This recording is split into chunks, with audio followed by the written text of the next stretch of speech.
Hey guys, Joe here, doing a video. It's not the Taffington Boathouse video that I said I was going to get to because it's not done. I had to change a bunch of stuff. So I thought I would give you a workstation update. And I have no idea how many videos I've done building computers quickly. And I didn't want to subject you guys to watching me build this one in the standard blog form. So I went ahead and just built it. Also, I did it on a whim over there about an hour of time because let me show you what else I'm working with. So this is what my work areas usually wind up looking like. I put something together and then I'll leave the spare parts laying around, or I'll disassemble something, clean something. These are parts for another case, all that good jazz, and then they just sit around. Well, my workstation, i.e. this one, was the same way. This is my Asus ROG Extreme Rampage 3. None of those words are in the right place, but you know what I'm talking about. Here, let me show you. Man, this thing does brighten things up, doesn't it? Wow, it's completely dark in there, but not on camera.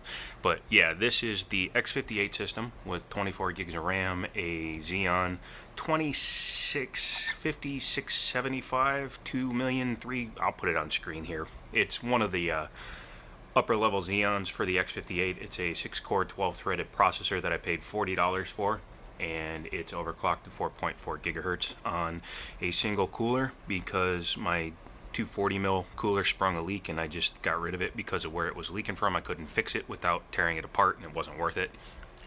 And it's all inside this Corsair case that I had the 4790K installed in, but I took out because I sold the 4790K system. I also sold my X99 system. The reason I did that was prices were coming down on X99 because, yes, it's an enthusiast grade motherboard. Yes, it had a lot of potential, but motherboards like the AM4 platform X470 are coming down in price, and in fact, Micro Center near me and even Amazon, hint hint, affiliate link, is doing deals on Ryzen processors. So I think I'm actually going to be building a Ryzen 2700 and X470 build because prices on that stuff is very, very, very, very reasonable. I'll actually pay less for the entire AMD build than I did for than what I made off of the X99 system, and that's going to go on the P5 case, which I'm working on, P3 case, which I'm working on. But yeah, I put the cage back in. If you saw in a couple of videos, I actually had the cage, I took the cage out completely just so I didn't have to dismount the drives, and I just had it sitting here on the table. I'm using the 850 watt power supply in here for now. I'm going to have to decide whether I'm going to keep that in there and then get like a 1,000 watt supply for the next build, or whatever. I've also got a really good 750 power watt supply that I could throw in there. Yeah, that motherboard fit perfectly. I was going to use the red Centauri case that I got from the guy when I got the AMD, the 2500K, and all those other computers for nothing. But that motherboard fits, but the graphics card didn't. So on the front, you have a Blu-ray drive, which for some reason I haven't hooked up yet, and the actual audio DAC from a ROG Rampage Edition 10, but it's not hooked up because the audio chip is fried on that motherboard. In fact, as I've said before, all my audio actually comes via HDMI and a pass-through through my monitor and into my speakers. A little jank, but it works. I have a lot of fans in this build. A couple of fans up front. These are just, one's a Corsair, one was a something or other. And they blow air across the drives and fresh air in towards the graphics card. Graphics card is positioned to take its air and blow it that way, and it dissipates out and back. The power supply I mounted with the fan up for some odd damn reason. I don't remember why I did that. I could have put it down because the computer sits on a table.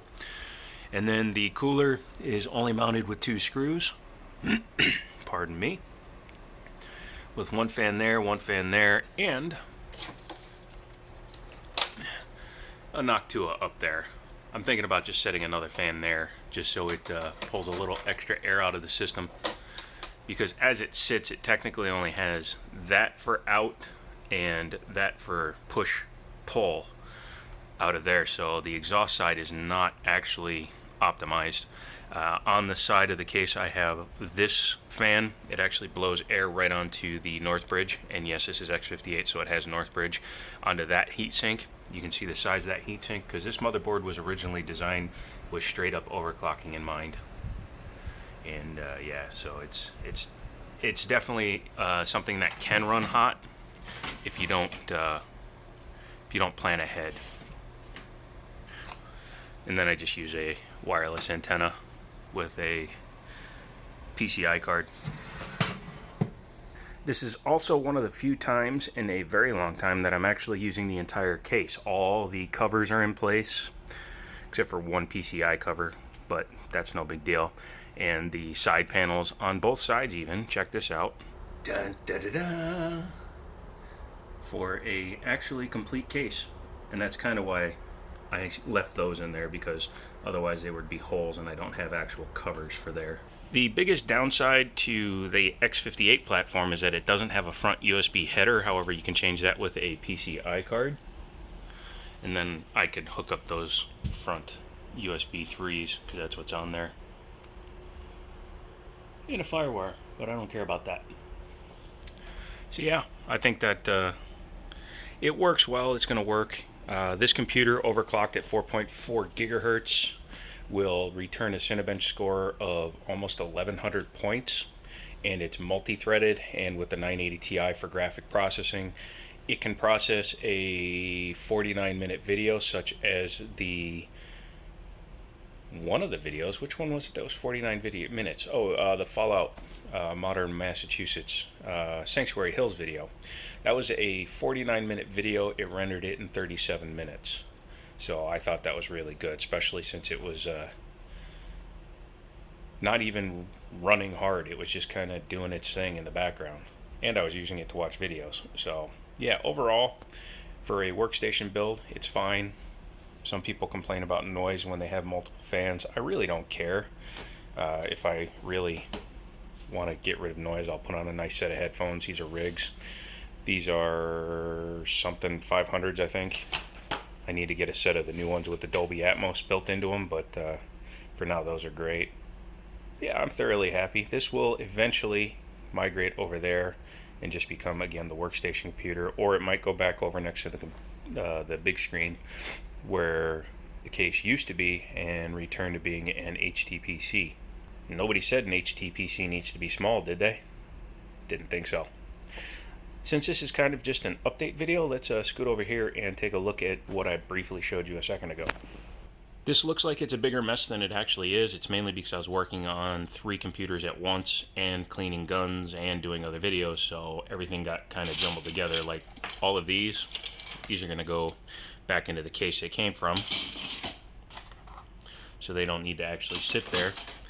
These were all the fan screws from that other case, but I got rid of all the fans that were in that other case because they were all Molex connectors, and I don't feel like having Molex fans. This cooler was being used to cool the AMD A107870K Mini ITX. By the way, Mini ITX, I don't know why I said it was a micro ATX. That was completely wrong, but this was being used to cool that, and I'm selling that system and using that money towards my AMD build. But yeah, this cooler will get repurposed. I'm actually thinking about modifying one of my Corsair coolers and cutting off these cables and hooking this pump up to like a 240 or a 360 millimeter radiator and running some clear tubing just to make a longer all-in-one.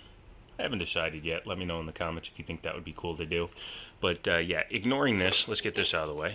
One thing people don't realize nowadays is how hard it is to actually get an older system up and running. This is a Pentium 4. However, it's on a board that does have SATA. However, it's first generation SATA, and it's extremely slow SATA. So I went through multiple hard drives to find one that was old enough that it could actually run correctly using SATA. Then I had to get my DVD-ROM out. This is an old one I've had forever, and throw some Windows 7 action on there, 32-bit, because Windows 7 can run XP in compatibility mode, so I can run all the old games that I wanted to play. And then I had to clean the board. If you remember from the pickup video up there, this thing was absolutely filthy. I am grateful that it does at least have PCI, because I was able to run another wireless card. And the SATA, again, being Gen 1 is kind of a bummer, but at least it allows me to run modern hardware. I can run older hard drives, but why? And I did happen to have a couple of 1 GB sticks of DDR RAM for some reason. I don't even know where I got it from, and I saved those and put those in there. So this system actually runs 2 GB. I think it will run more, and I have more 1 GB sticks, so I'll probably wind up trying them out. And you know, the stock cooler doesn't do a great job. It idles in the 40s and runs in the 50s because old CPUs needed a lot of heat. I did replace thermal compound on the North Bridge to help that out, and it runs fine. I haven't overclocked it yet, but it's extremely slow because it's a single core dual threaded processor. Testing out all those cards. This is an ATI Radeon X1600 512 megabyte card. That's a lot of megabytes for the time. However, it's just straight DDR, GDDR, and because of that, it doesn't perform extremely well. And I also have to install like my Max Paynes and some of the games from that Windows XP, Windows 7 era in order to get that all set up. This one is kind of the system I've done the least to because it needed the least. All I did was give it a really good cleaning because this is a Z68, TZ68. BioStar calls their TZ series the T series. Although this one doesn't have the T-shaped heatsink.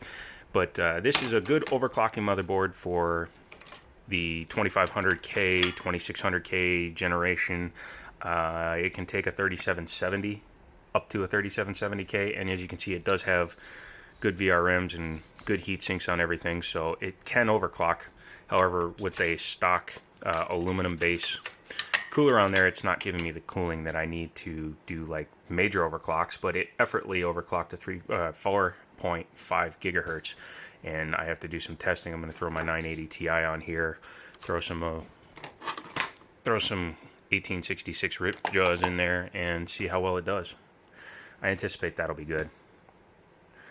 Yeah, I think I've eaten up enough time with some updates here, and again, the main thing was I was building that, and I have to finish the new settlement build. That'll come out tomorrow, so it's a day late, but you're still getting your Monday video. That's the way I look at it. If you have any comments, leave those down below. Any questions, leave them down below. I answer as many as I can.